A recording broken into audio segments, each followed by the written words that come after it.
पैगंबर मोहम्मद के विवादित कार्टून के बाद तुर्की लगातार मुस्लिमों को भड़का रहा है। फ्रांस में 24 घंटे के अंदर दूसरी बार अटैक हुआ। फिर से पेरिस में हमला हुआ है। इससे पहले लियोन में पादरी पर हमला हुआ था। फ्रांस के अलावा कनाडा, ऑस्ट्रिया, ब्रिटेन में भी हमला हुआ है। हमलों के बीच विरोध प्रदर्शन भी जारी है। दुनिया के तमाम देशों में फ्रांस के राष्ट्रपति के खिलाफ प्रदर्शन चल रहा है। चौतरफा विरोध और हमले के बीच फ्रेंच प्रेसिडेंट इमानुएल मैक्रों ने सख्त लहजे में कह दिया है कि कट्टरवाद को कतई बर्दाश्त नहीं किया जाएगा। जाहिर है कि तनाव चरम पर है और अब सब ठीक उसी तरह हो रहा है जैसे एर्दोगन ने प्लान किया था। कुछ यूं दोस्त पर दोस्त टूटेंगे,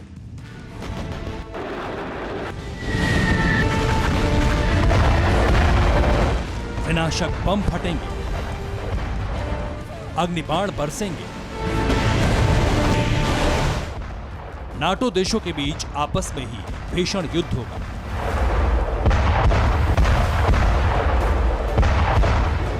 ऐसा प्रचंड प्रहार होगा जैसा कभी नहीं हुआ।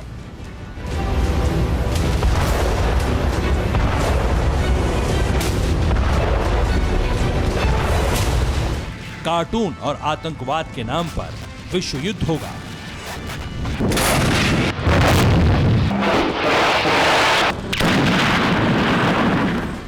ऐसा इसलिए होगा क्योंकि तुर्की ने जो चिंगारी भड़काई वो शोलों में तब्दील होकर अब मुल्क दर मुल्क पसर रही है। क्योंकि एर्दोआन का बारूदी प्लान कामयाब हो चुका है। क्योंकि कार्टून और कत्लेआम के बाद नाटो देश दो हिस्सों में बंट चुके हैं, एक दूसरे को मटियामेट करने की कसम खा रहे हैं।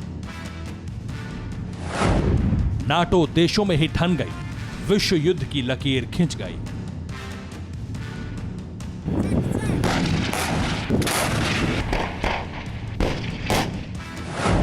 दोस्त पर दोस्त ही टूटेंगे, इस बार परमाणु बम बरसेंगे।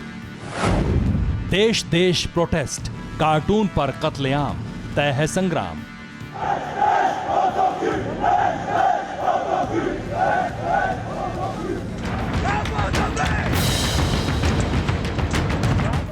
तुर्की के तुगलक ने साजिश की जो आग लगाई वो किस तरह फैल रही है, इसका प्रमाण शहर दर शहर दिख रहा है। इस्लाम के नाम पर एर्दोआन ने मुसलमानों को भड़काया है और वो किस तरह भड़क रहे हैं वो भी देख लीजिए। कहीं गोलियां चल रही हैं, कहीं चाकू चलाए जा रहे हैं, कहीं आग लगाई जा रही है।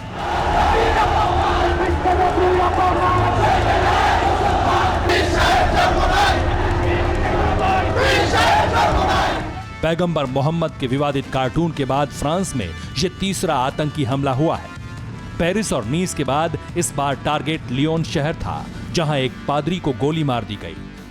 चर्च के बाहर पादरी को शूट किया गया, हालत जख्मी है। वहीं ये दूसरी तस्वीर भी फ्रांस से आई है।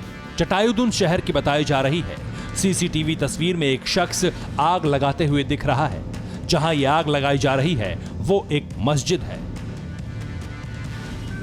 24 घंटे के अंदर फ्रांस से लेकर ब्रिटेन तक हमला हुआ। फ्रांस के लियोन शहर में पादरी पर अटैक किया गया। फ्रांस के ही चटायुदुन में मस्जिद में आग लगाने की कोशिश हुई। ऑस्ट्रिया में एक चर्च पर तुर्की के 30 से 50 नौजवानों ने हमला किया। कनाडा के क्यूबेक सिटी में एक व्यक्ति ने कई लोगों पर चाकू से हमला बोल दिया और कम से कम 2 लोगों की जान ले ली। तो वहीं ब्रिटेन में भी प्रदर्शन के दौरान सड़क पर हमला हुआ। कार्टून पर कोहराम मचा हुआ है, हमले हो रहे हैं, लोग मारे जा रहे हैं। एक धड़ा मारकाट मचा रहा है तो दूसरा धड़ा सड़कों पर उतरकर प्रदर्शन कर रहा है, फ्रांस के खिलाफ एकजुटता दिखा रहा है। फ्रांस के राष्ट्रपति इमानुएल मैक्रों के विरुद्ध अपना आक्रोश दिखा रहा है। यह सब कुछ 2 शहरों में नहीं बल्कि उन तमाम मुल्कों में हो रहा है जहां मुसलमान रहते हैं। 15 देशों में विरोध प्रदर्शन का यह दृश्य है। पाकिस्तान में लोग सड़कों पर उतरकर कोहराम मचा रहे हैं। हाथ में लाइट लेकर हजारों की तादाद में लोग पिछले कई दिनों से प्रदर्शन कर रहे हैं। वहीं जिस तुर्की के तानाशाह ने दुनिया भर के मुसलमानों को भड़काया, वहां भी लोग लगातार सड़क पर हैं, प्रदर्शन हो रहे हैं। वहीं कार्टून के खिलाफ ब्रिटेन में भी फ्रेंच एम्बेसी के सामने लोगों ने प्रोटेस्ट किया। सीरिया में भी बड़ी तादाद में लोग सड़कों पर उतरे, फ्रांस के राष्ट्रपति मैक्रों के खिलाफ नारेबाजी की। गाजा शहर में भी लोग हाथों में बैनर पोस्टर लेकर सड़क पर आकर नारेबाजी कर रहे हैं। फ्रांस का विरोध हो रहा है। तो बांग्लादेश में पहले ही दिन से विरोध प्रदर्शन जारी है। हजारों की तादाद में लोग सड़कों पर उतरे हुए हैं। इतना ही नहीं, इराक के बगदाद में भी लोग आक्रोश की आग में जल रहे हैं। सूडान देखिए, फिलिस्तीन में देखिए, माली, नाइजीरिया में देखिए, हर जगह कमोबेश स्थिति एक जैसी है। इस्लाम के नाम पर एकजुटता दिखा रहे हैं। फ्रांस के राष्ट्रपति इमैनुअल मैक्रों के खिलाफ आवाज लगा रहे हैं। मुसलमान मुल्कों के एकमुश्त विरोध के बावजूद फ्रांस के राष्ट्रपति इस्लामिक कट्टरवाद को समूल नाश करने के लिए प्रतिबद्ध हैं। मैक्रों ने साफ, सरल, स्पष्ट शब्दों में कह दिया है कि पैगंबर मोहम्मद के कार्टून का समर्थन नहीं है, लेकिन हिंसा किसी भी कीमत पर बर्दाश्त नहीं की जाएगी। मैक्रों ने साफ कर दिया है कि फ्रांस हिंसा के सामने झुकेगा नहीं। सरकार अभिव्यक्ति की आजादी की रक्षा करेगी। मैक्रों ने कहा है, मैं समझता हूं और सम्मान करता हूं कि लोग इन कार्टूनों से परेशान हैं, लेकिन मैं इस बात को स्वीकार नहीं करूंगा कि इनकी वजह से हिंसा की जा सकती है, और मैं अपने देश के लिखने, सोचने और ड्रॉ करने के अधिकार की रक्षा करूंगा। मैक्रों ने देश भर में तैनात सैनिकों की संख्या दोगुनी कर दी है। खासकर स्कूलों और पूजा स्थलों के पास सैनिकों की तैनाती की गई है। 14,000 सेना और पुलिस की अतिरिक्त तैनाती की गई है, क्योंकि आतंकी हमलों की चेतावनी दी गई है।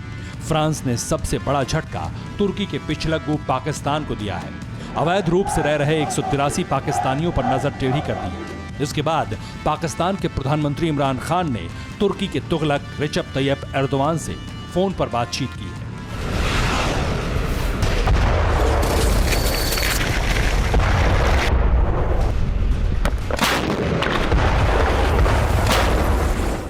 वहीं एर्दोआन की साजिश पर पहली बार मैक्रों ने खुलकर कहा कि तुर्की का तुगलक नाटो देशों को आपस में लड़वाना चाहता है।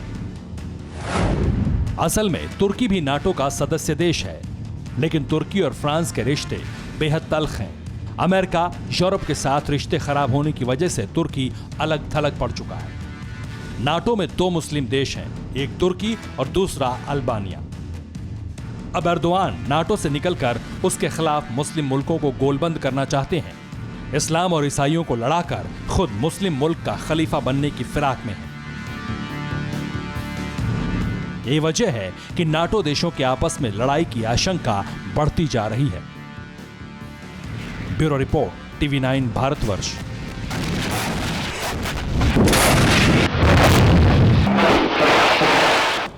अड़ी सोमवार से शुक्रवार शाम 6 बजे सिर्फ TV9 भारतवर्ष पर।